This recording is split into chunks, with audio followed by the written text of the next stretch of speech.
All right, good afternoon. The Subcommittee on Technology Modernization will now come to order. I want to thank our witnesses for joining us. We continue our oversight of the VA's electronic health record modernization program. I was actually joking with some friends back home recently. They were asking me what it's like my first year in Congress, and I was telling them a little bit about the work we're doing on this subcommittee, and I said, before I came here, I couldn't have even told you what health record system the VA had, and now I spend far too much of my waking hours thinking about it. But appreciate the work that we've done on this committee and for the witnesses that are here today.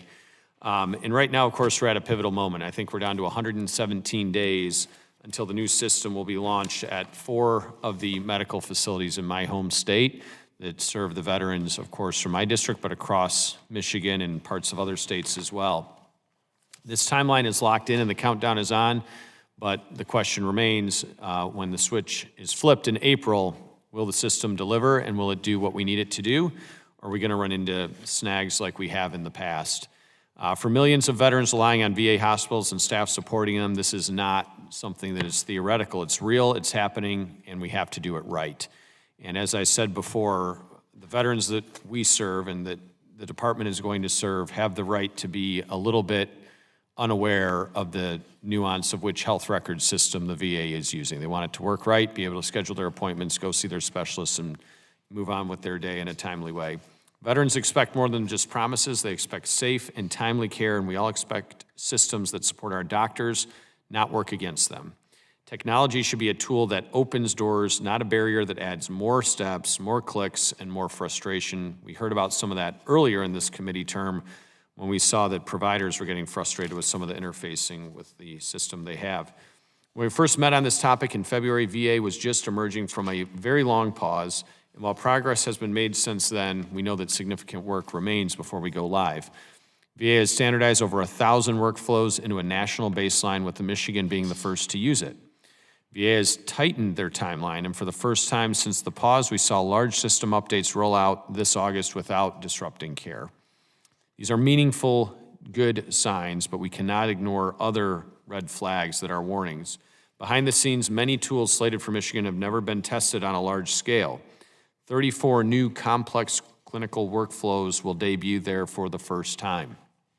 VA plans to test across 4 sites simultaneously, a strategy that leaves really no margin for error and something that I have concerns about the risk associated with that. We need assurance that this plan is feasible in the real world, not just on paper or in a computer laboratory. We need to know that the lessons of the past have been learned and not just observed and acknowledged. The user experience also remains a concern. While satisfaction is slightly up, more attention is needed. The committee has heard from physicians that the critical function system remains unstable. We hear from VA pharmacists, and I know that's a very unique role that the VA has, that tools for monitoring drug interactions are still a major pain point. VA staff are now burdened with more manual processes to ensure patient safety with drug interactions. We need to know where these issues stand today, so Michigan clinicians and veterans are not left holding the bag on day one. And finally, we must address the sheer scale of the cost. This program began in 2018 with a $10 billion price tag. It quickly ballooned far beyond its original expectations, and the latest estimate stands at $37 billion. We cannot keep writing blank checks that risk taxpayer money and slows down, or worse, endangers delivery of veteran care. I'm encouraged by the momentum we've seen. I'm encouraged by the commitment of my friend Secretary Collins and the Trump administration team, but encouragement only goes so far as reality sets in. We need proof and we need transparency. The clock is ticking down for Michigan for this to go live, and the time for promises is over. The only acceptable result is a flawless go live, because our veterans cannot accept failure. So thank you again for being here today.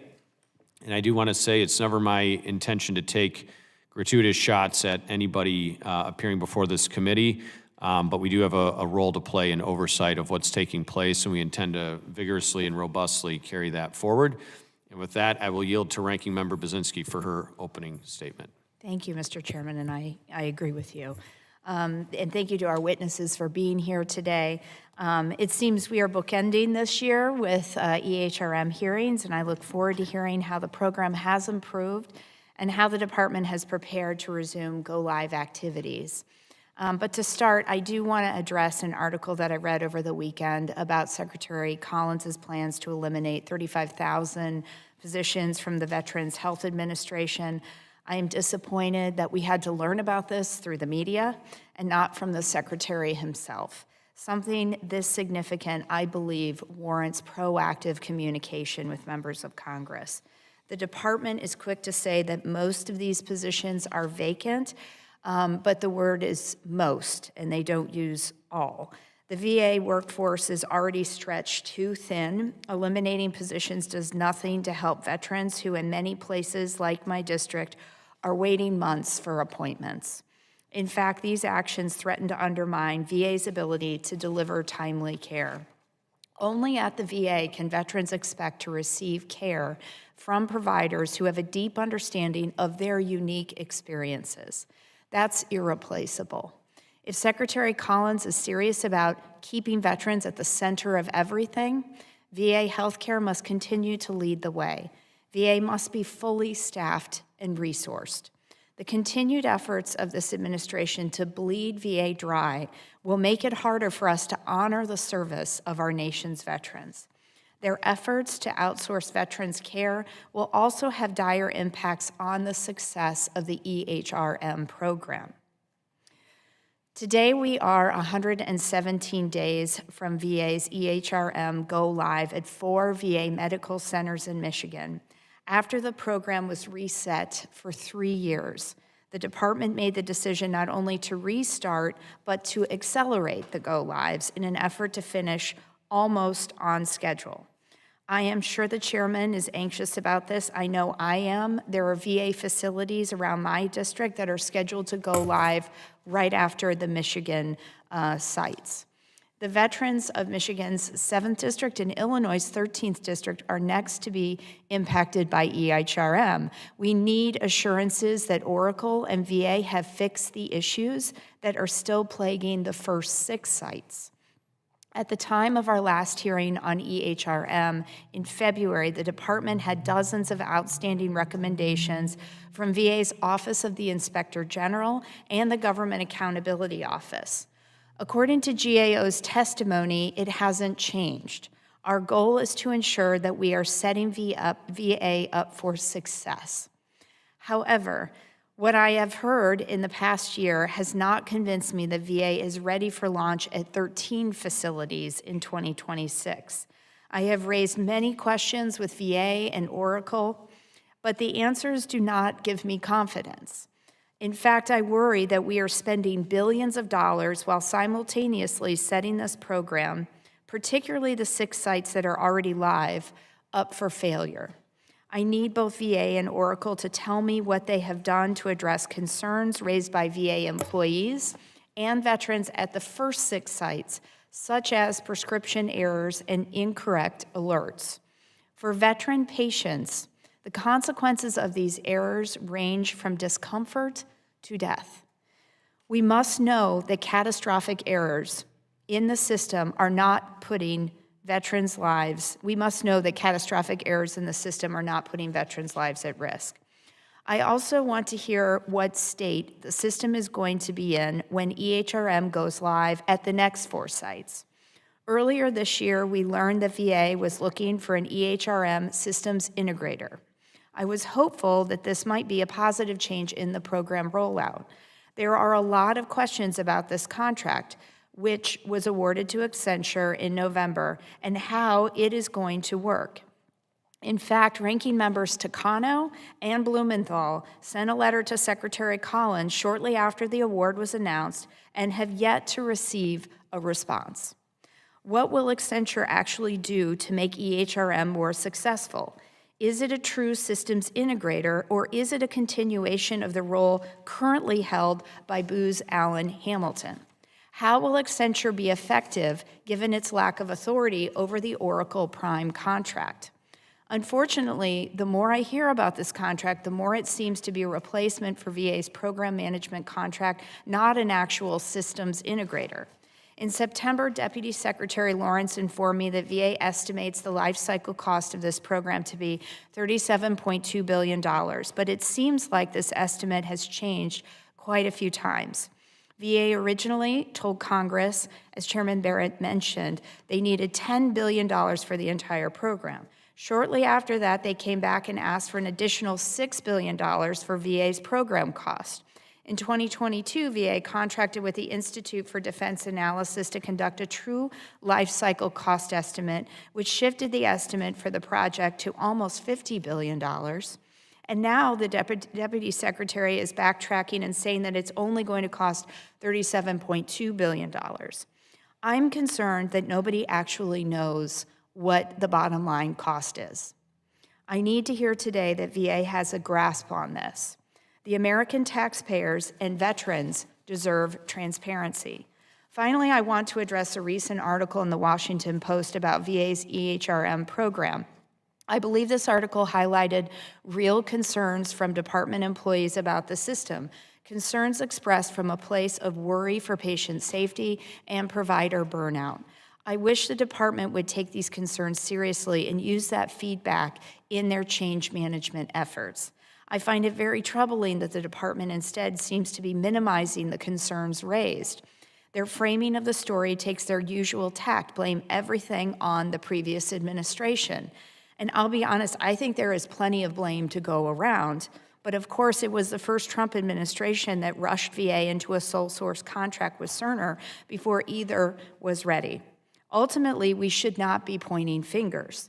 We need to have the difficult conversations to make sure that both Oracle and VA are accountable to Congress, to VA employees, and most importantly, to veterans.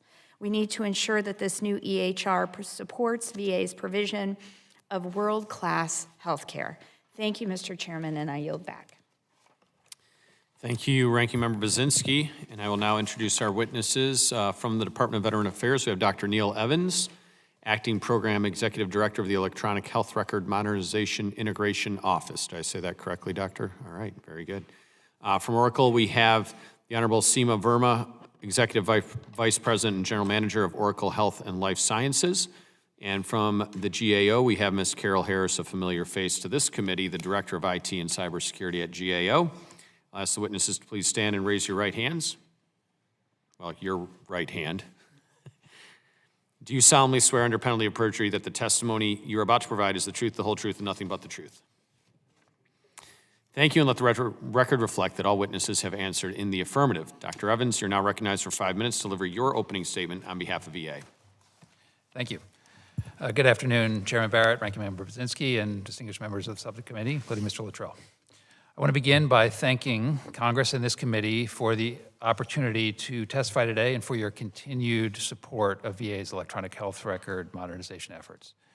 VA remains committed to successfully implementing a modern, interoperable electronic health record system, which we refer to as the federal EHR. And we intend to implement that across the entire VA enterprise. As was mentioned, since our last hearing in February, VA has made significant progress towards meeting that goal.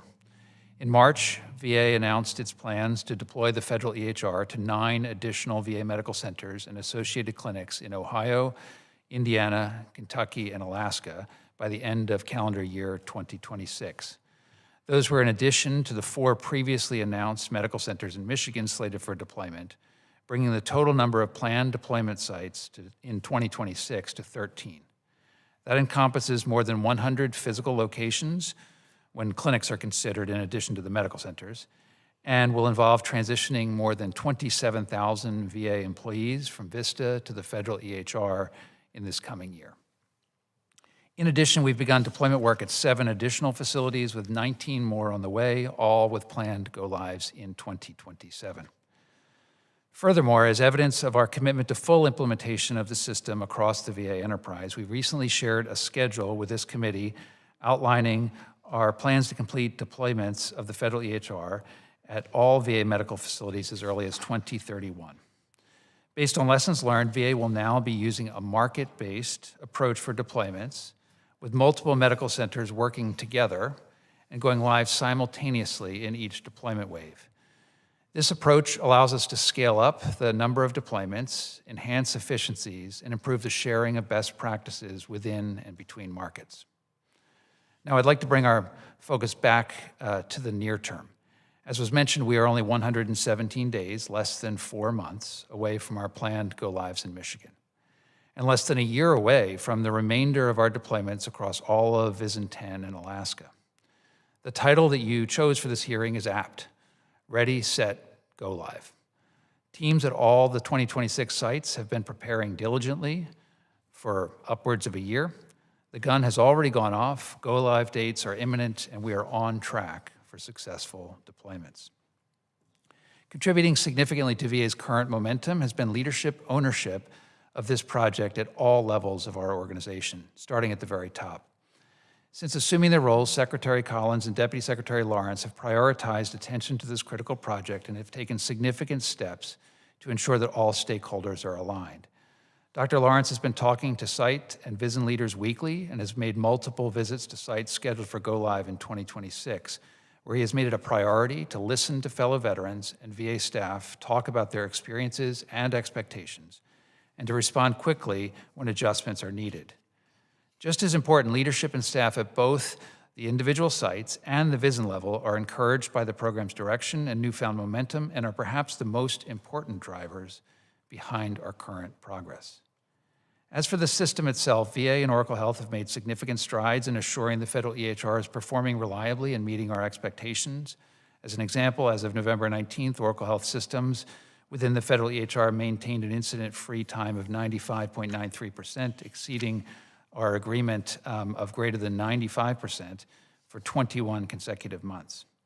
We're also delivering system enhancements, new features and system changes that are responsive to the feedback we're hearing from VA staff and are driving improved standardization across the enterprise. For example, I know we've often spoken about the system's pharmacy capabilities in this committee, and we'll be delivering 7 further pharmacy improvements before our go-lives in Michigan in April. And as another example, we just released new system functionality called Seamless Exchange in September, reducing by more than 95% the volume of external data requiring manual review and reconciliation by VA clinicians. We are seeing evidence of the results of the change we have made. We continue to administer the Federal EHR User Experience Survey twice yearly, and I'm pleased that we have seen consistent improvement survey over survey.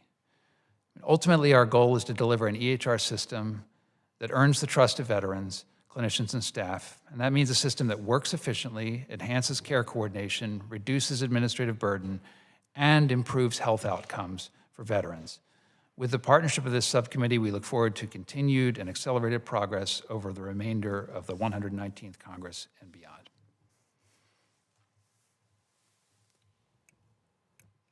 Thank you, Dr. Evans. The written statement of Dr. Evans will be entered into the hearing record. Ms. Verma, you are now recognized for 5 minutes to deliver your opening statement on behalf of Oracle. Thank you. Chairman Barrett, Ranking Member. Can you please use your... I'm sorry. Yeah. Let's try again. Thank you. Good afternoon, Chairman Barrett, Ranking Member Budzinski, and members of the subcommittee. Thank you for the opportunity to speak with you today about Oracle's work with the VA's EHR Modernization Program. Since the last hearing, VA announced an accelerated deployment schedule that will complete the full implementation for all sites by 2031. Next year, the federal EHR will go live at 13 sites, and we are preparing to launch at 26 facilities in 2027. I am pleased to report significant progress on the accelerated deployment plan and that Oracle is confident that we're prepared and fully aligned with the VA to meet this goal. Most importantly, leadership engagement and ownership for the EHR implementation has never been stronger. There is clear direction from the highest levels and a deep sense of accountability across all partners. We also want to recognize and commend VA leadership for their clear commitment to standardization across the enterprise. Their decisive leadership has strengthened the program and demonstrated a shared determination to deliver a unified, high-performing EHR for veterans. Overall system performance is strong. The system is stable, and there is notable decrease in interruptions to end users. We have met or exceeded the 95% incident-free time requirement for 21 consecutive months, and we have been free of any system-wide outages for 8 consecutive months. These improvements are a direct result of the coordinated effort between Oracle and VA. Together, we have formalized our incident review process and implemented proactive monitoring and targeted upgrades. We have optimized the EHR to improve veteran health outcomes, enhance provider productivity, and strengthen financial performance results. With these optimizations, productivity has increased at all facilities and cash collections exceeded FY25 goals, achieving 180% of target. Lastly, as Dr. Evans referenced, we have expanded Seamless Exchange to all federal EHR facilities. Seamless Exchange compiles and deduplicates patient data from multiple sources. This reduces the volume of external data that requires manual review and enables improved medical charting and decision-making efficiency. Finally, we have strengthened every part of our deployment methodology with a focus on improving staff readiness. This includes enhanced training and change management, both virtual and in person, that allows end users to not just learn about changes, but to actually try the system out in advance of go-lives. We are modernizing the underlying infrastructure through the migration of the federal EHR to Oracle's cloud. This move will not only provide better system performance and security, but will also allow VA to adopt modern tools, including our clinical AI agent. The clinical AI agent reduces clinical burden and supports safer, more efficient care, all while ensuring the provider remains at the center of decision-making. Our work does not end here. With VA's commitment to a commercial solution, they will continue to benefit from Oracle's ongoing innovation, including our new voice-first ambulatory EHR, recently certified by HHS. With this certification, ambulatory clinics across the United States, including the VA, can begin planning for the adoption of our transformative EHR. Unlike other EHRs, Oracle's was built from the ground up on a secure modern cloud.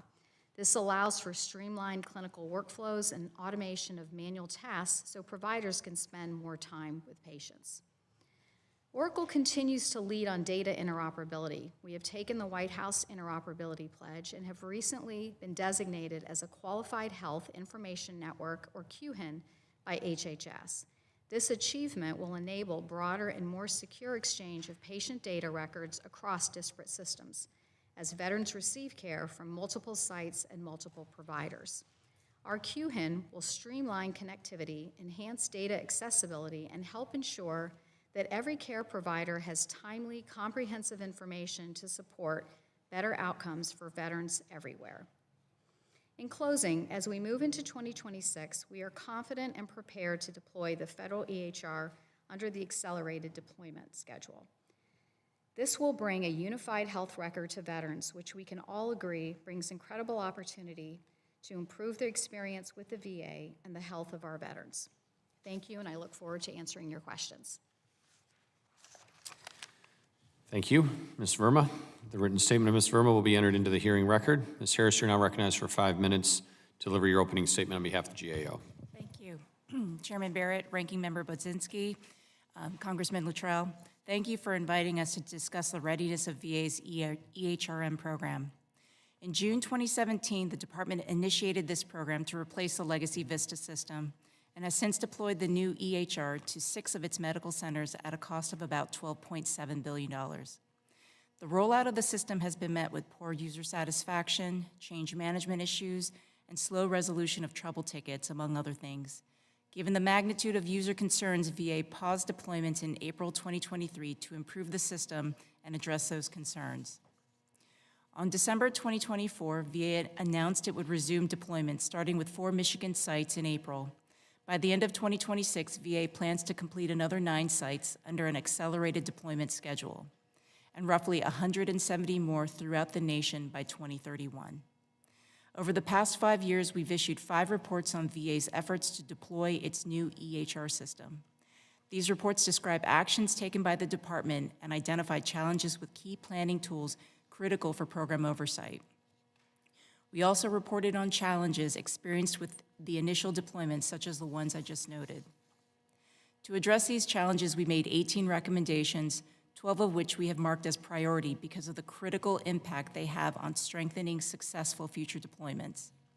While VA has taken action to address our recommendations, it has not fully implemented 16 of them. I'll highlight the 12 priority recommendations here. The first two are that VA needs to produce an updated cost estimate and schedule. The latest independent cost estimate of roughly $50 billion does not reflect the many changes and delays to the program.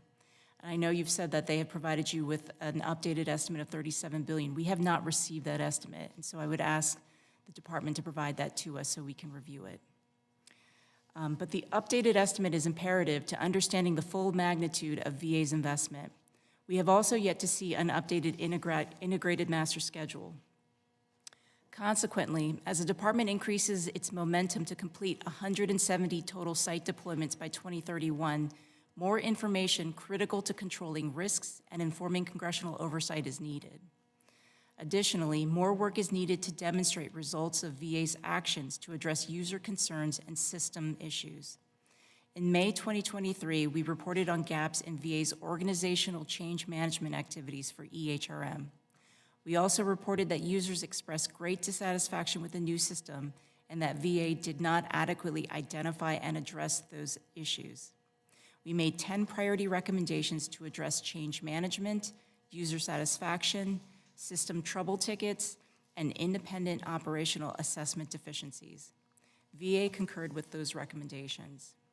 And as of December 2025, VA has partially implemented one of the 10 priority recommendations and continues to work towards implementing the remaining 9.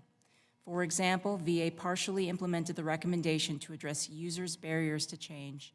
To do so, VA developed plans to address user concerns about the new system identified in a strategic review of the program. However, VA has not yet adequately demonstrated that corresponding improvement projects have fully addressed underlying barriers. VA has also not yet approved and implemented a VA-specific change management strategy to formalize how it will improve the readiness of end users to adapt to working in the new EHR system. Further, VA has no plans to conduct an independent operational assessment or an IV&V test to determine whether the system is operationally suitable. Without an IV&V, the department increases the risk of deploying the system prematurely, thereby posing unnecessary risks to patient health and safety. Moving forward, it will be critical for VA to address the 12 priority recommendations along with the other 4 open ones as soon as possible. Until these are fully implemented, future deployments are at risk of prolonging challenges like those experienced in the initial deployments. Doing so will position VA to more effectively deliver a modern health record system our veterans deserve. And that concludes my statement. I look forward to addressing your questions. Thank you, Ms. Harris. And the written statement of Ms. Harris will also be entered into the hearing record. And we'll now proceed to questioning. I'll recognize myself for 5 minutes. Ms. Harris, thank you. You mentioned some of the cost-associated considerations and concerns that are out there, what the true price tag of this is going to be. Dr. Evans, is this something that you can furnish through the department over to the GAO for them to review that life cycle cost analysis? Yes, we provided that to this committee on September 30th, and we certainly can provide it to the GAO. Okay, appreciate that. And then anecdotally, so I go to predominantly the Battle Creek VA hospital near my district for most of my care, occasionally go to the Lansing outpatient clinic there. And I'll usually ask the folks that I interact with kind of their thoughts on this coming up. And they're all well familiar with it. I mean, there are posters up. You can't pull into the driveway of the hospital without seeing this announcement of the, unrolling of a new electronic health record management system. And I don't advertise to them the role that I have on this committee of oversight of this process, but I'll just kind of get their opinion as to how it's going. And I would say it's not great. There's a bit of a mixed opinion.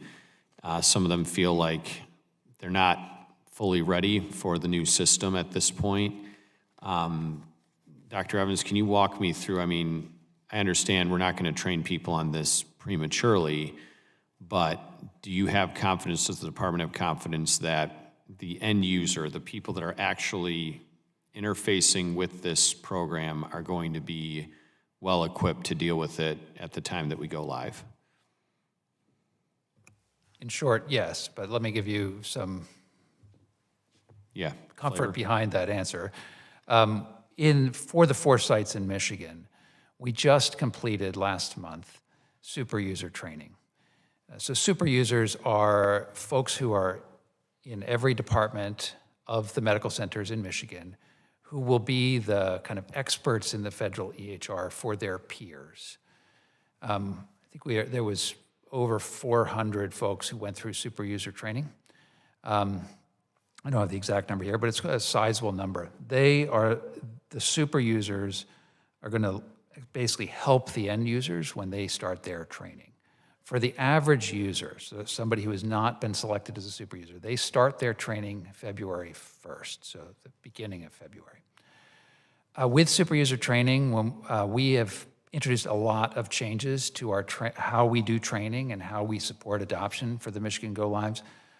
We had 96% of those we expected to complete super user training completed super user training. On average, they rated the classes 4 out of 5. We had a lot of direct feedback that this was significantly better than the first time. For those who had gone through this before we paused at the Michigan sites, they said, yes, this has been much better.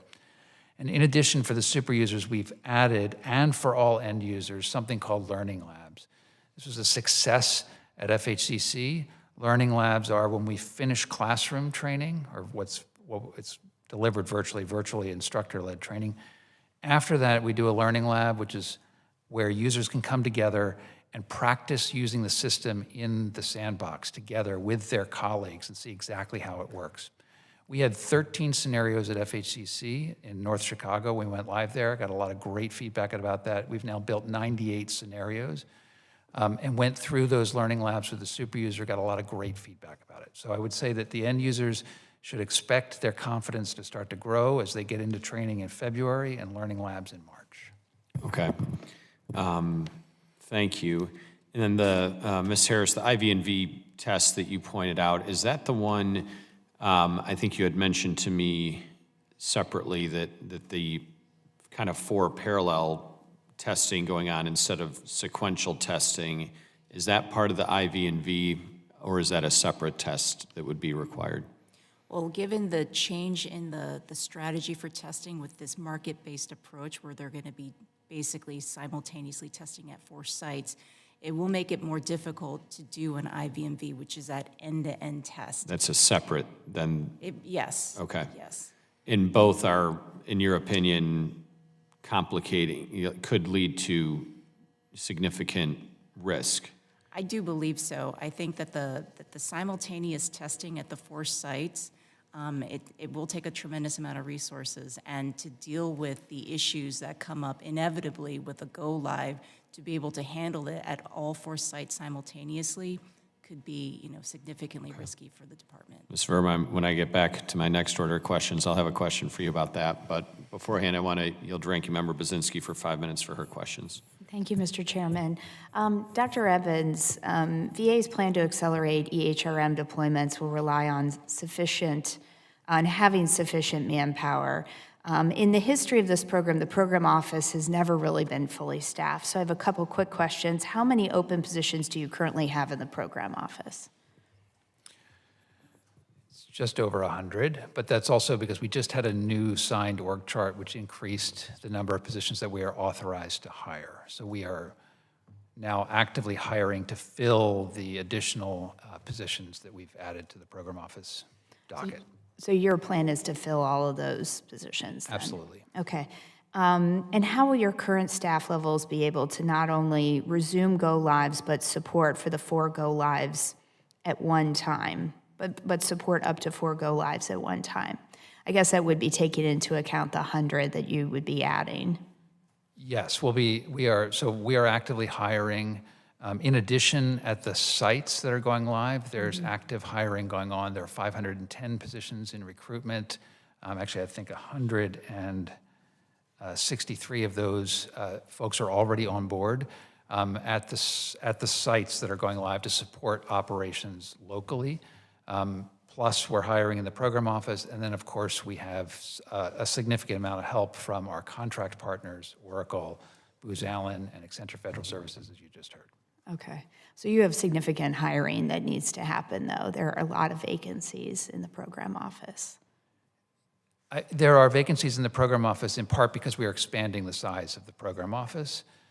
From the perspective of our ability to execute to the go-lives in April in Michigan, we are confident that our current staffing is sufficient to get us there. Okay.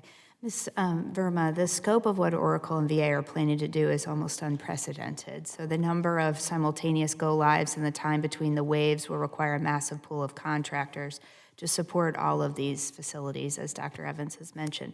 How is Oracle going to ensure that these people understand the system and the VA well enough to be helpful? Sure. So first I would say that Oracle does implementations all over the world for systems, so this amount and the number of sites is not unusual for Oracle as a worldwide company in terms of the deployments. That being said, we also continue to add more staff to our teams to make sure that we can scale with the deployments as well. But I think this is not an unusual thing for our company, and so we feel very well prepared to deal with the expansions and the challenges of something of this scale. But can I just, drilling down just a little bit more, beyond just having the bodies, the VA itself is unique in its mission and culture. So when someone were to hit the ground, what is Oracle doing to make sure that that additional capacity understands the uniqueness of the VA and its challenges? Sure, well, there are requirements around training, and then there's also some federal certifications that are required as well, so it's not like we interview somebody and put them on the ground. There's some training that happens internally, and then there's also, like I said, the federal certifications and some required training that the federal government requires as well around security, as well as the specific needs around the VA. Okay. Dr. Evans, as I mentioned in my opening, I have serious concerns about the Secretary's plan to eliminate 35,000 positions at VHA in a department that has been chronically understaffed, where veterans sometimes wait months for appointments. How will these cuts impact your program? They won't. As I just mentioned, we are hiring additional staff at the sites where we are going live with the federal EHR over the course of calendar year 2026, 510 additional staff. Currently, recruitment is ongoing. I don't anticipate any issues. Okay. And then just to go to the life cycle cost estimate questions, does the VA have a definition for life cycle cost estimate, Dr. Evans? What we provided to the committee was what we call a program cost estimate. It is the estimated cost for us to complete deployment of the federal EHR across the enterprise by 2031 and to operate that federal EHR, that is to support, or what some might call sustainment, to support that EHR at the existing sites that have gone live. And that cost estimate, that program cost estimate, includes all money spent in the EHR appropriation to date and our estimate of what it will take to get to the finish line of finalizing deployment. Again, not just finalizing deployment, but finalizing deployment and supporting the operations across this time. Can I just interrupt? Does that break down then program versus contract expenditures, like the details, or is it just a top line number? It does. It does break down, and we broke it down into four categories. One is implementation costs, so you can think of that as the cost to actually deploy the system. The second category being site and system operations. That in many ways is the cost of running the system, the hosting of the system, help desk support, sort of the operational support. The third being infrastructure. I think we've talked about this in this committee before, that a significant part of the spend here has been an uplift of the IT infrastructure to support the new modernized EHR that has sort of had to occur in parallel with the EHR rollout. And then the fourth, we call office operations, but it is really the staff, both government staff and contract staff, necessary to deploy the EHR. Okay, thanks. All right, thank you. And Mr. Luttrell, recognized for 5 minutes. Thank you, Mr. Chairman. Dr. Evans, what's the what's the dollar sign on sustainment for this software once EHR is implemented in all 170 sites and running? I don't have a number for you that is specific to sustainment, but what I can tell you is that our estimate in the final year, when it comes to system operations, which I mentioned After was- 2031, moving forward, what are we going to have to pay for this? Yeah, I would estimate our estimate for the operations in the final year that we estimated was $2.1 billion. Annually? Correct. Ms. Verma, if we have 4 sites that are going to go live in April, I'm sure Oracle's hovering over the top of those 4 sites. If those 4 sites, going off of what Ms. Harris laid out for us, if those 4 sites fail, are other sites, will we continue to move forward and fire up those other sites, or is it an all-stop evolution? I can't speak to exactly. Oracle is not doing contingency planning on if these sites fail So in first, 117 days? yeah. So first off, I would say that we are focused on a successful deployment. We're Aren't doing we- aren't we all? everything we can to make sure that that happens. Training and support, testing of the system, making sure that the teams are adequately supported. You heard about No, super users. yes, ma'am, I got you. I'm just, worst case scenario, that's the kind of guy I am. Worst case scenario, these 4 sites don't go like they should. What is the contingency plan that day? Well, when something goes live and there is a deployment, there are teams in place, there's elbow-to-elbow support. We have war rooms, so if there's an issue that's going on, we are rapidly able to assess what the problem is and fix it. The other thing that over the last few years, we've been doing a number of optimization projects, right? So you heard about our capability block updates, No, I got right? it, yes, ma'am. But And if those 4 sites fail, is Oracle going to continue to move on the other sites that need to be activated, or Yeah, that's a decision I think that we would discuss with the VA and figure out the appropriate course. But we like I haven't had said, that discussion yet? we have not had that discussion. Our discussions are focused on successful implementations, and because of the previous experiences, right, we've gone through a number of deployments. There's been a lot of lessons learned. If we look at the past deployment that we had at Chicago, again, that went very well. And we continue to learn, we continue to do upgrades, and so far, in these last few upgrades, as well as in Chicago, those have gone successfully well, so we have no reason to believe that there would be a total failure of the system, because we haven't seen that in our, the last few projects, whether it's our optimization projects or the go live at Chicago. Well, I hope that doesn't happen. We've been waiting 10 years for this thing to work correctly.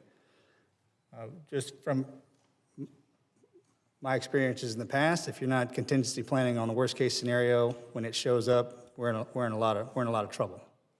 Fair enough? How are the sites chosen? We have these 4 in Michigan that are being activated. We had Chicago earlier. We have 6 sites online, if I'm reading this correctly. How are the specific sites? Is there connectivity currently between sites that we're going live on, so it's an easier lift, and then the sites that are kind of expanded out in like where I live, they're going to be the last ones to get a shot at it, Mr. Evans? Yes, I can answer that, and let me just, I will answer that question about how the sites are selected. I want to quickly correct the record on your sustainment cost question. I don't have a definitive estimate for the cost. What I was giving you there was the potential cost of operations. We don't have the sort of nailed down number for what it's going to cost yearly. Well, I appreciate you saying that, because eventually the secretary is going to have to come back to the committee and ask for a substantial amount of money to sustain the EHR. Correct. And I mean, we're almost $50 billion into it, and it's not even working. Right. That's going to be a very interesting conversation. Right, and there will be, and part of that conversation is also what money comes off the books, as we don't have to sustain, legacy technology that we will be able to shut down at that point in time. So, but coming back to how sites were selected, we spent a lot of time looking together to say what sites have the highest level of readiness to move forward. And part of that was based on where we had already made investments. So the sites that are the earliest sites in our schedule that we provided to you through 2031 were the sites where oftentimes we had started deployment activities and we had already made an investment, and we could save resources essentially by getting restarted there earlier. We had already done the infrastructure upgrades at those sites. We were ready to roll. We chose to move forward, as I mentioned, with a market-based approach. One of the things that we've learned, lessons learned, is that it is better for sites in a region to all be using the same electronic health record. That is, if you take a look in Michigan, there's a lot of interdependencies between the VAs there. You look at Ann Arbor as an example, I think it's more than 20% of the patients they see in Ann Arbor have a primary care provider elsewhere in Michigan, for example, in Battle Creek or Saginaw, and come there for specialty care. Having those sites on the Chairman, same can we keep going? Is this okay? Thank you. same electronic health record allows us to have some efficiencies. And so we were looking by market, going one VISN at a time. We're going to complete by the end of 2026 VISN 10, and then we will go to VISN 12 and 23 and beyond from that based on the schedule. All right. Thank you. I am going to recognize myself for 5 minutes for another round of questioning. Ms. Harris, I started to ask you about the kind of simultaneous testing that is going on, that is, the GAO has raised as a concern.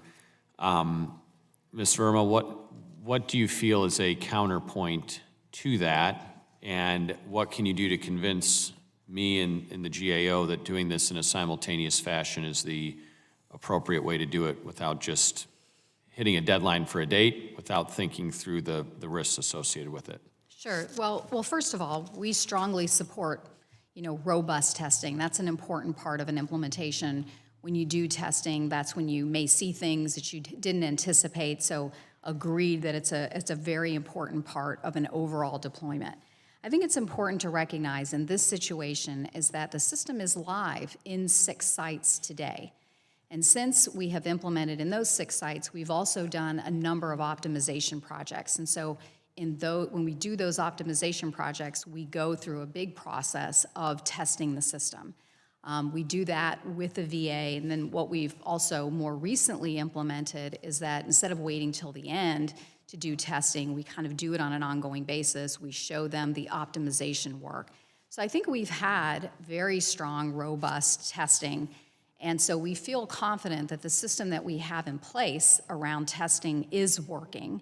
There have been improvements. I think an IV&V vendor at this point would just add to costs and not necessarily add anything new. We have had now successful implementations through our optimization work that shows that the testing is working.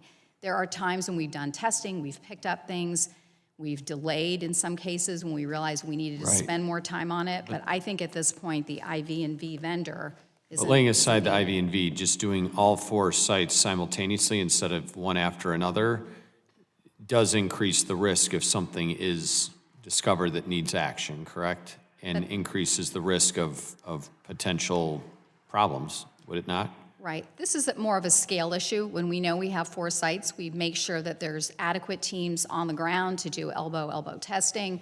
We also have a war room so that our teams are actively monitoring Right, that's what's when it going goes on the live, ground. correct? Not Even before that, right? That's when Dr. Evans and I spoke about hiring enough staff to make sure that we can scale so that we are testing, we're supporting those sites as that's going on. So it's just a matter of scale. The process is the same around testing, around training, around supporting.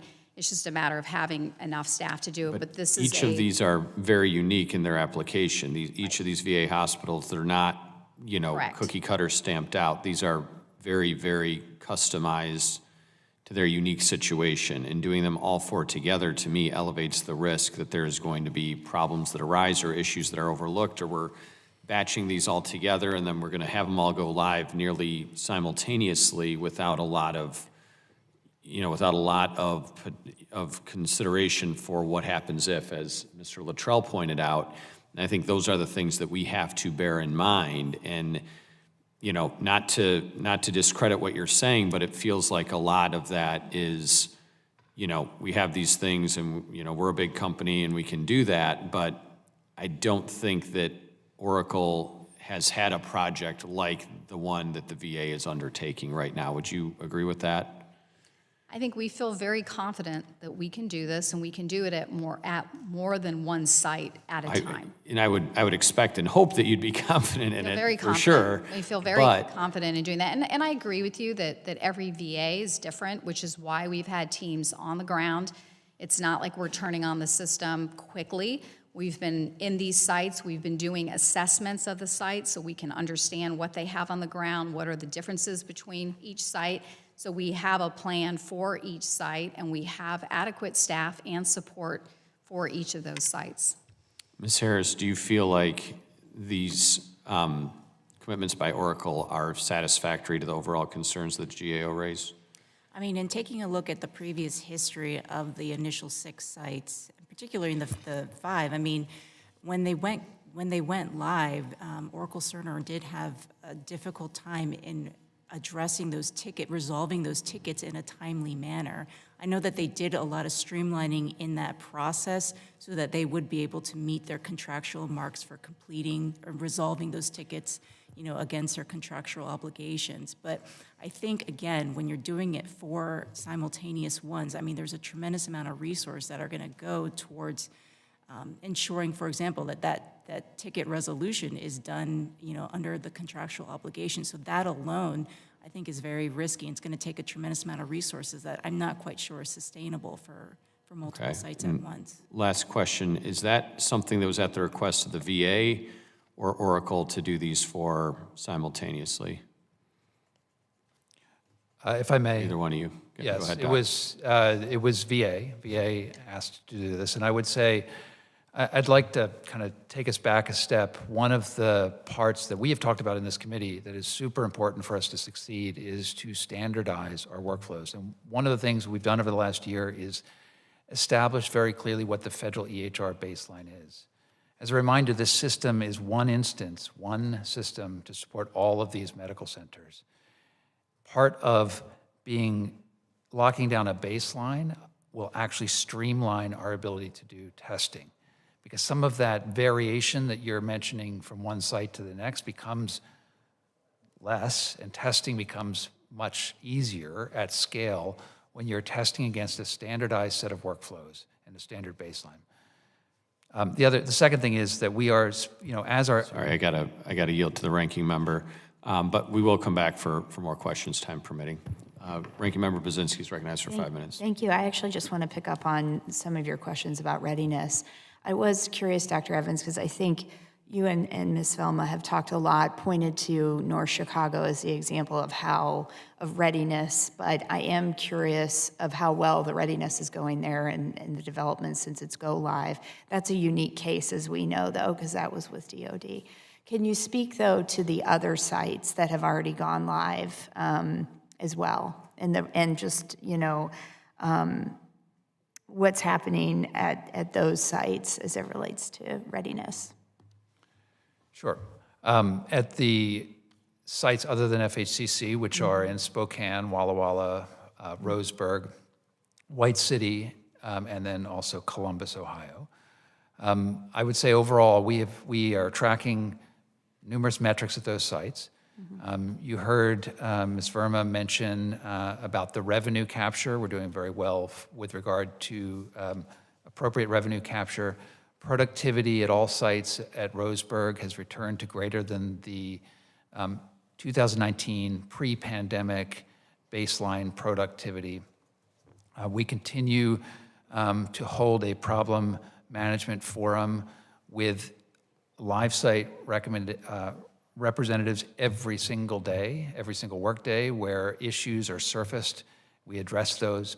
We've done a lot of work to work down the ticketing backlog for significant change requests, reduced that by well over 40%, and are being quite responsive to the sites with their needs. Frankly, they can escalate anything, any day at our 10 a.m. meeting. So we're seeing definite improved operations with the EHR at those original 5 sites. At FHCC, likewise, it's pretty similar performance. Can I just ask on those sites, how are you measuring then productivity and how it's changed at those sites?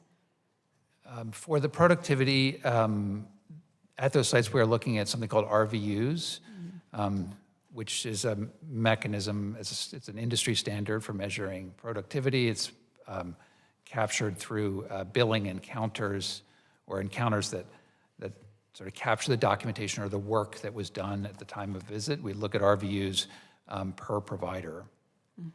Okay. I'd like to shift to Ms. Harris. We talked about the testing. I also just wanted to circle back to your testimony about the GAO recommendations more broadly that are still open. What do you think are some of the most concerning of those that are still open today? I think one of the most concerning ones is change management. VA still has yet to have an approved and formal policy in place there. As part of change management, there's training as well. When you take a look at the first 5 sites as well as FHCC, those are vendor-led trainings, and at all of those sites, the feedback has been that those vendor-led trainings had failed to prepare them for their specific roles and workflows. And so I think it is important for VA to take a more the leadership role in that training. So again, we have those open recommendations there. That's vitally important. Okay. And Dr. Evans, in addition to those recommendations that Ms. Harris identified, I think there are 28 open from VA's Inspector General as well. What is the plan and timeline to close them?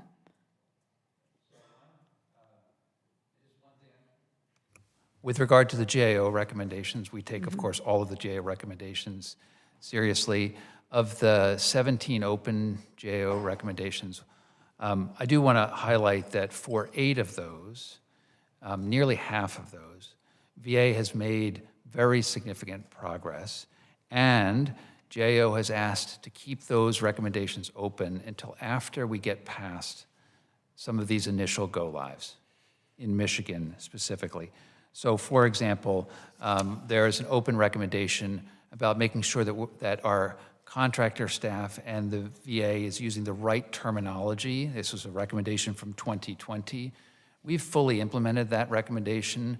GAO asked us to wait to see how things go in Michigan to close that recommendation. Can I just interrupt because I'm running out of time? But Ms. Harris, would you agree with that? I did note that some of the recommendations do say partial, but many of them just still say open. So is there more to the story from what Dr. Evans is saying? There has been action taken on many of the recommendations for sure. The one that Dr. Evans noted is not one that we do consider to be priority. It is important, of course, but certainly all 12 of our priority recommendations, those are still, the majority of them is not in the situation that he had mentioned. However, I will say they've done work, but we do need to hold some of those open to ensure that the actions that they've taken are effective, because we'll see those results in Michigan. Okay, I yield back. Thank you. Mr. Luttrell for 5 minutes, sir. Thank you, Mr. Chairman. The 6 active systems say that the system itself has proven difficult to use and is not well suited for VA workflow. Staff have reported slow performance, excessive clicks, data loss, and a cumbersome documentation process. All 6 facilities that implemented the new system have faced increased workloads due to workaround processes, burnout, staffing shortages. The report goes on about speaking on, because of the weight of the implementation of this, morale is down, and there have been system updates. There has been a standardization and readiness improvements, and the user experience apparently went from 7% in 22 to 33% in 25. Now, these are the 6 sites that are currently working under the system, the Oracle system. And you're about to add 4 more. Mr. Evans, you said in your previous statement that you're doing Michigan because Michigan's the same. We're going to do Washington because Washington's the same. You come down to Texas, Texas is Texas.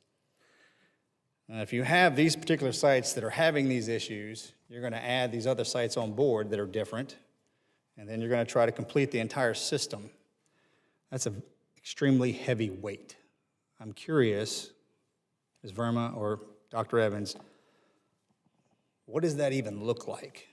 Because if the current system doesn't work effectively at 33%, and we're about to add four next year, or 4 in April, and then what's the number in 27, please? 26 sites. 26 in 07, or 27. You see where I'm going with this? Walk me through it. I do. First of all, I think we have, just to give you a sense for the change, over the course of the reset, we introduced over 1,500 functional changes. That is, changes responsive to end users, where end users said, hey, the system needs to work better in the following way. Just on these 6 sites, the active sites. At the 6 sites. 1,500 changes over the course of the reset. That was more than 50 changes on average a week that we were introducing, responsive to their feedback. That's not, beyond that, thousands of other changes that were introduced as part of block upgrades, which are platform upgrades where Oracle's improvements to their base platform are being introduced to the VA.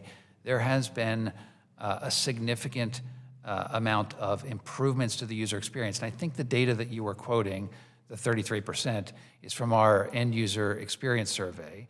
And I believe that we are seeing direct line improvement. That is, as we pay attention to end users, as we address the change requests in a standardized way at the national level that is responsive to our clinical communities, and as we deliver those in a way that, as Ms. Harris mentioned, is rolled out in a way where users feel supported, where they get adequate communication, where they get training to the changes, we are seeing confidence improve. Now, it's not where I want it to be, but we are seeing confidence improve at the 6 live sites. Are the 4 active sites in Michigan, is this implementation, has this been handed off to them so you won't be surprised when something like this populates after they go active 117 days? They're not going to say, hopefully not, I'm not going to call it a mistake, but they're not going to have the same issues that the current sites are having because everything that we've learned off the current 6 sites has been pushed over to the 4 sites that are going to go active in April. That is correct. All of the improvements that the 6 sites, that we have learned from the 6 sites, and frankly from our lessons learned working with the DoD and working with Oracle and commercial customers about what best practices are, all of that value will be delivered to Michigan. Hopefully. Yes, it will. I yield, sir. Thank you, Mr. Luttrell. I'll recognize myself for another 5 minutes. So I know this issue of change management and everything is difficult. And Dr. Evans, I think I shared with you that I think as a classification, physicians tend to be a little bit stubborn, and I think you agreed with me. And then I think physicians within the VA might be a particularly stubborn bunch. But with that being the case and laying that aside, who's ultimately responsible for that change management? Is it Oracle? Is it VA? Or is it Accenture? Like who's responsible for that part of this? I mean, at the end of the day, VA is responsible. This is our healthcare system. This is the VA healthcare system, and this is our project to implement a new electronic health record. One of the things that we as we sort of sat before we started to accelerate deployments, we said we need a new change management strategy. We worked that out. One of the big pieces of that is that it is VA leaders standing in front of their peers that kick off this process. We introduced a new event. It's the Change Leadership Team, Executive Leadership Team onboarding event. We do it in every market. It is led by VA leaders who are speaking as peers to their staff to say, this is what the change will feel like, this is what it's going to be. I can own a little bit of stubbornness as a primary care provider in VA, as you pointed out, but I will say this, my experience is that VA clinicians, they circle around the veteran. If you are delivering a better experience to the veteran, that is a worthwhile change to adopt. And part of this is building a real sense of the why. Why is there value in us coming together around a single electronic health record that supports veterans wherever they are, where the care surrounds the veterans, regardless of what physical geographical location they walk into in a VA? And I'm not seeing objections from our clinical staff or our administrative staff when they understand that why and when they're adequately supported. So we own it, VA owns it, but I am very grateful as well for the contractors who are supporting us in executing that change management tasking. And then the surveys that you're undertaking, Mr. Luttrell pointed out you guys went from 7% to 33%. So congratulations, you're more popular than Congress, finally. But with that being the case, do you feel the survey methodology is accurate, or is it one of those things that tends to attract more negative response bias? Yeah, it's a good question. We get about 20% participation in the surveys on average when we send them out twice a year. And that's actually a good response rate for a survey when we're asking busy folks in the medical centers to take their time out to do the survey. Point number two, the survey methodology, the survey questions that we use are a standardized set of questions used by many healthcare systems, both in the private sector as well as in the federal government, and are comparable with the DoD. And so those questions, I do believe that they are robust questions that we can learn from and from which we can look at other health systems that have engaged in a similar transition and track our progress accordingly. Okay, and do you feel that VA end users, as they're being trained on this, have adequate,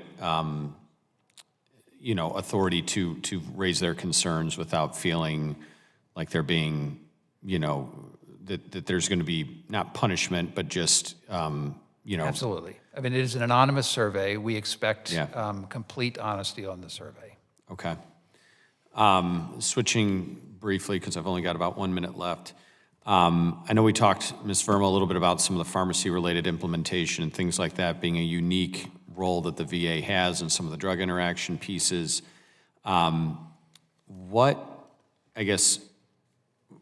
Where do you see Oracle integrating into this to make sure that we can resolve that going forward for the understandably unique way that the VA does the pharmacy role? Sure, and you're absolutely right. We're taking an off-the-shelf solution and bringing it to the VA, and the VA has some very specific and unique needs. I think that there's been some points that we've implemented or some projects that we've implemented that have really upscaled the level of safety. Things like opioid prescribing. We've also improved communication between pharmacies and the providers. If a drug's not available, to have that conversation so that they make sure that what's being prescribed is available. And we are seeing some definite improvements. We are seeing some providers out there that have a level of productivity to pre-deployment. That being said, I think we would recognize that this is an area of continued focus where we want to make sure that we have adequate training. We also sent, our CEO went to go visit one of the centers and specifically looked at pharmacy because we do know that this is going to be something that we are going to continue to improve. So I think we've made progress, but I would also acknowledge that this is an area that we continue to focus on at the highest levels of Oracle, and we continue to make improvements. And we have conversations about this on an ongoing basis. One of the things that I really appreciate the leadership I'm going to have to cut you off in just a second. I apologize. Ranking Member Brzezinski for 5 minutes. Thank you. Ms. Verma, Oracle has been touting its effort to build a new EHR. I think you've gone as far as to say that Cerner's EHR is equivalent to crumbling infrastructure. Is this crumbling infrastructure the product that is being deployed at VA? Improvements to the Cerner system that's being implemented in the VA. So we took the Cerner system. You've heard about all the different optimization projects that we are doing. We are also introducing a lot of AI agents that will sit on top of the Cerner system to help it, provide, the best experience for providers on the front lines. And how much of this is informed by lessons learned at the VA? I think a lot of it is informed by lessons learned. One of the things that we appreciate is that the leadership today is very active in terms of visiting the sites, seeking input from providers and understanding what are the pain points, and then communicating it to us. We meet very frequently with the VA, almost every 2 weeks. There's weekly meetings with the secretary, And in those meetings, we're identifying where are there opportunities for optimization. We've executed on a lot of these projects. You've heard of the capability block updates that we've been doing, and those represent the optimization projects. And I think that's why we are starting to see better results in terms of the experience of providers. And I think the sentiment overall is increasing as well in terms of the positivity. We've spent a lot of time today talking about cost, and I'm just curious how you'd respond, hearing this. Is this going to all lead us down the path of additional cost from Oracle's perspective? Yeah, so I haven't reviewed any of the new estimates that have come out, but I think that's something that we're very cognizant of cost. I think that some of the more recent changes that we've made, the first one I would say is the standardization. Having a system where you had 6 different sites requesting different types of changes, those kinds of things contribute to increased cost. So we're very excited about the changes that we've heard about in terms of moving to standardization. That's going to make the cost more predictable and more sustainable. That being said, it's always foremost on our minds. This is why Oracle agreed to move the federal system to our cloud to make sure that we had greater security and performance, and we're doing that at our cost as well. And we advised the VA. One of the things that we really advocated for was the standardization, because we also knew that not being standard would contribute to increased costs. I think the pause in and of itself hasn't helped in terms of cost because you're maintaining 2 systems. And so moving forward, I think will also help make sure that we are using taxpayer dollars appropriately and efficiently. And you've talked a little bit about in your testimony, obviously AI. Is AI capability included in VA's contract with Oracle? And is there additional cost to that? It depends on which AI agent, so there's not a one-size-fits-all approach. We are bringing the brand-new EHR to the VA. We are not charging for that, new ambulatory system, but there will be some AI agents that are included inside the EHR, and there are some that are additional, and the VA will have to assess those and decide which ones that they want to use. Okay.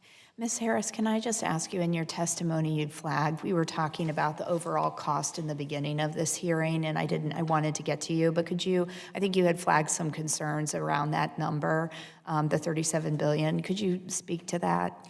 Yeah, well, we haven't seen the $37 billion number, so as soon as our office receives that, we will, certainly do a deep scrub of that and then get back to you on that. But I will say the independent cost estimate that is out there is the total life cycle cost is roughly $49.8 billion, so roughly $50 billion. And so, we're going to have to go through the differences. That number also is outdated because it doesn't reflect the changes and the delays, including the pause.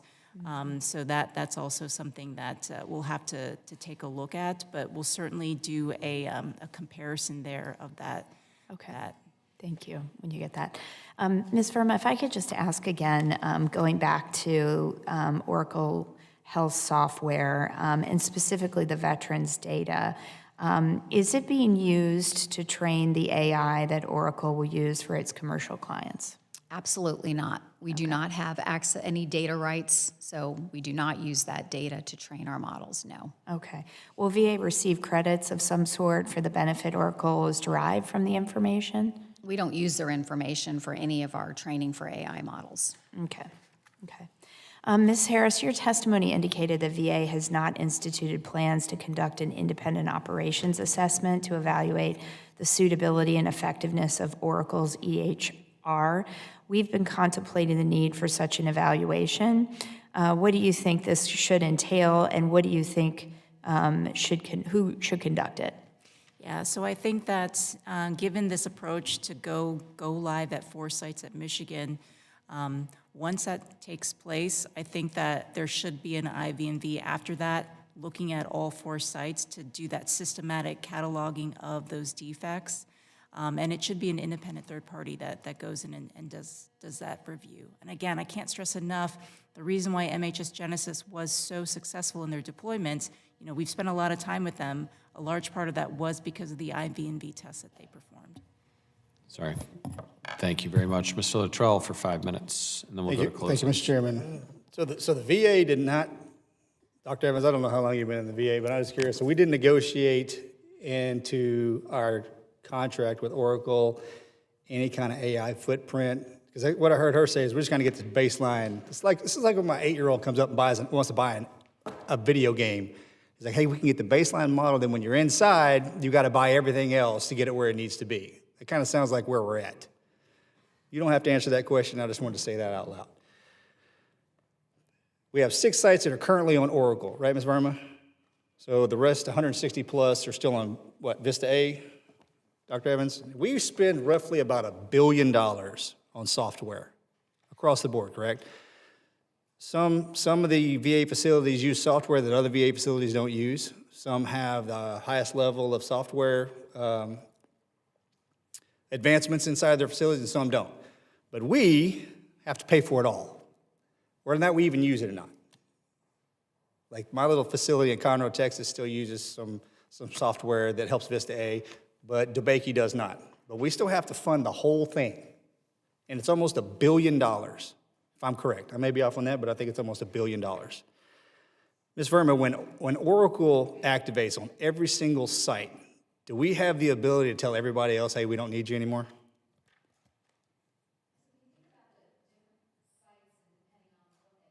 I think your button's off. Yeah, okay.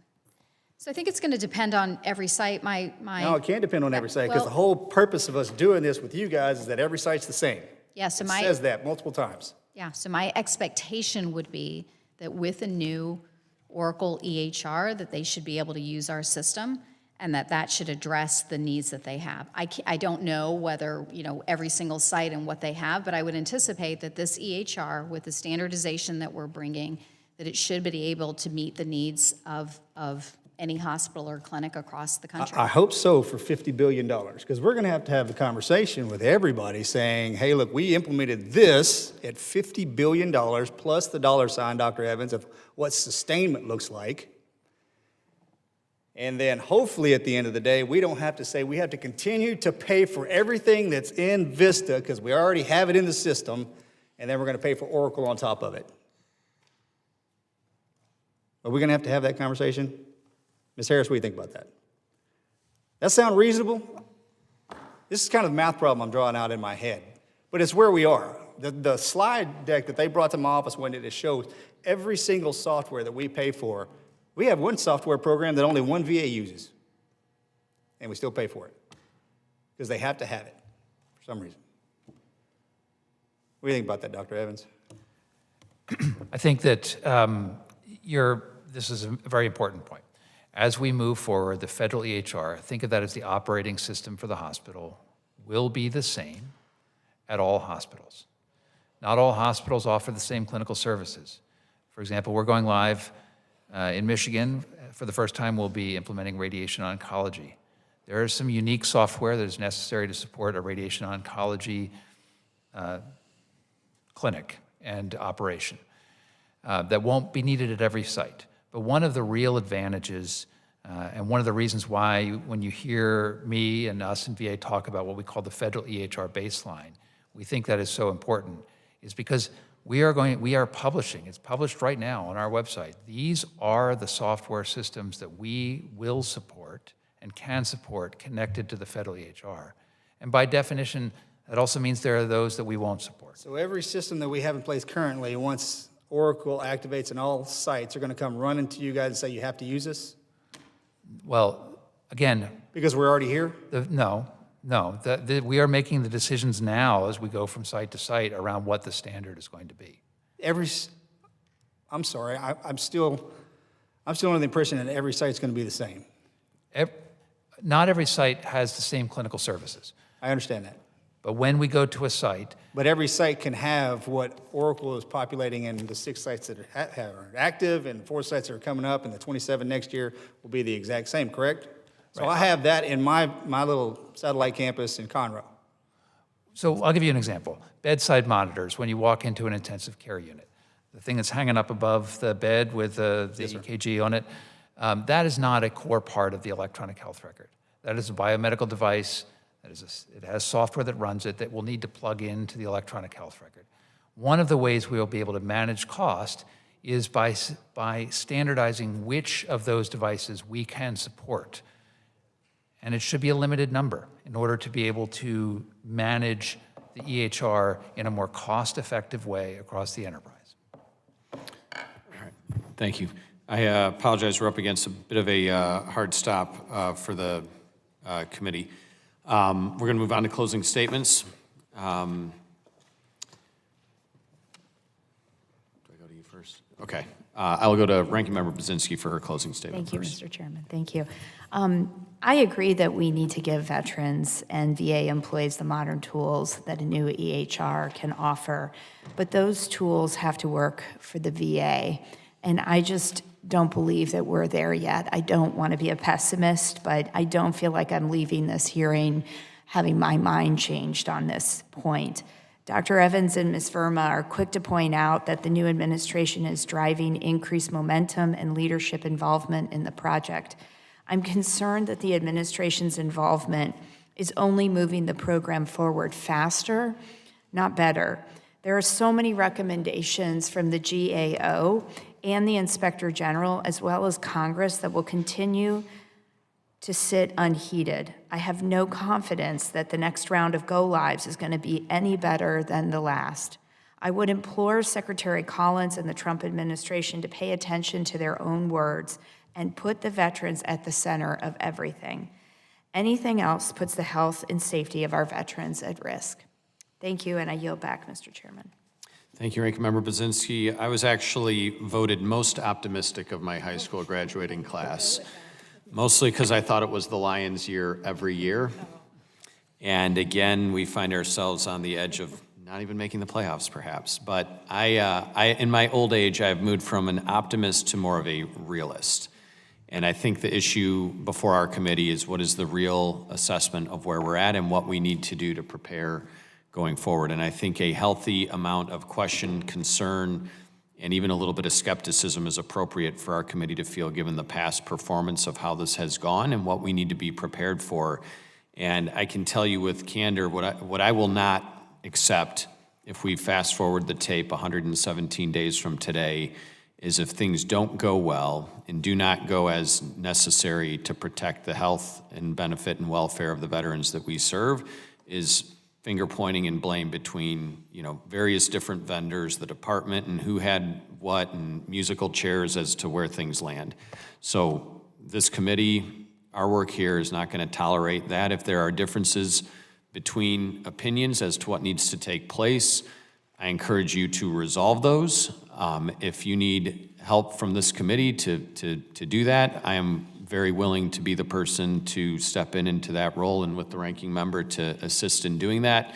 But we need to absolutely make sure that we have a no-fail mindset going into this go live 117 days from today. When I was at my last appointment in Battle Creek for a physical, they set a follow-up that was a few months into the future, and it happened to land on the week that this go live is. And I'm comparing my session calendar with when I can be back home, and I'm like, well, I'm available on this day, and they're like, oh no, we are getting a new electronic health record system. We are not scheduling appointments on that day. And so I know that they are taking it seriously. I just want to make sure that the tools are going to be there for the end user, the practitioners, the doctors, the medical assistants, the nurses, and all the other various people involved in this from front to back are going to be ready for this as it comes up. I'm hopeful and encouraged that you pointed out the super users have begun getting their training now, but then the more rudimentary kind of day-to-day users are going to be getting that at a point that is appropriate for them. I have concerns about the simultaneous testing going on, as we pointed out in the questioning, and I want to make sure that that is done appropriately. And I think there are questions that the committee has that are still unresolved, and a few more that Mr. Luttrell raised as well. So we want to be partners in this, not antagonists, and we don't want to slow you down, but we do want to maintain the appropriate level of accountability to make sure that this goes as well as we need it to. So with that, I think I have some disclaimers I got to say here at the end. I ask unanimous consent that all members have 5 legislative days to revise and extend their remarks and include extraneous material without objection, so ordered. And with that, this hearing is adjourned.